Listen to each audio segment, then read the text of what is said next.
When you travel to many tourist areas like Hilton Head, South Carolina, you begin to notice that there's just this sense of erasure of history because of this desire to just make this a fun place. But the thing is, what makes the place unique is the history. The first erasure you're going to experience in traveling to Hilton Head is the erasure of Native American people's history. And that loss is great and severe. It's not mentioned. And there's no way of cataloging what we lost there. And then there's the erasure of African American history. I went to Hilton Head in search of the Gullah people, a people with a rich tradition. And when I'm talking, you see here the places I went to eat. They're restaurants. The scenery is nice. The sky and the food, it wasn't horrible. But it was regular food that you could get anywhere in New York. The seafood was good. These are oysters, and again, you could get that anywhere. The drinks were good, and again, you can get that anywhere. The hush puppies were good, and again, you can get that somewhere else. So it's not distinct to Hilton Head.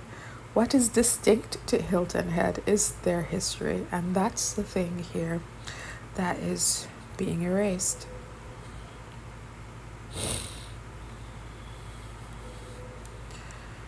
One of the things I did when I was there is to visit, to take a tour with a historic African American tour company. And so I was able to learn more about the history of the Gullah people. And the nice thing is that it was led by one of the descendants of the Gullah people. And this man was so sweet that he said, he actually invited me to live there. He asked, "What did you do in the real world?" And he invited me to do it here. Like, he says, "We need people in social service here. Why don't you come?" And that was the spirit. But the Gullah culture is rich. It's a place also that you have to have a vehicle to go around because it's so there's not much public transportation. So I think I was at a loss for that. Again, here's the food. It was good, but I would tell you, like, this is the best gumbo thing I ever ate. That's in New Orleans. The best gumbo I've ever ate is in New Orleans because it's from New Orleans. They have lots of land, so the restaurants are quite sizable, bigger than New York. And here's some fried shrimp. The seafood is good. It's fresh, but it's prepared in the same way that anyone anywhere else. Yes, the carrot cake was good. Again, and this plate was good too, but it wasn't like the best I've ever eaten. And I ordered this Jamaican food, and it was good, and it was not the best I ever ate. And this was healthy food, and it was good, and it was not the best I ever ate, and the drink was good. So the whole point of the lament is that the way we erase the culture that would make the place unique, and then we make this generic tourist resort that is just a poor man's version of someone else's appropriated culture. So yeah, again, I went on the tour, and one of the places we toured was Michelville. That was established in 1862 by the Gullah people. And the Gullahs are African descended people that were allowed because of how Hilton Head is set up to really have their culture and have it last.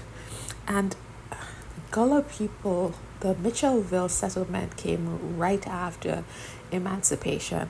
And immediately after they were emancipated, these people, they just went to self-governance, like these myths that they used to have that and still have, that black people can't govern themselves. No, these people went immediately, they elected officials, and they showed people what was interest to them, what was their focus. One, education. They wanted education, and they coveted it, and they made sure their children got it, and they were very industrious in the ways in which they use their skills to provide for their families, and they built houses, and their houses were clean and well kept.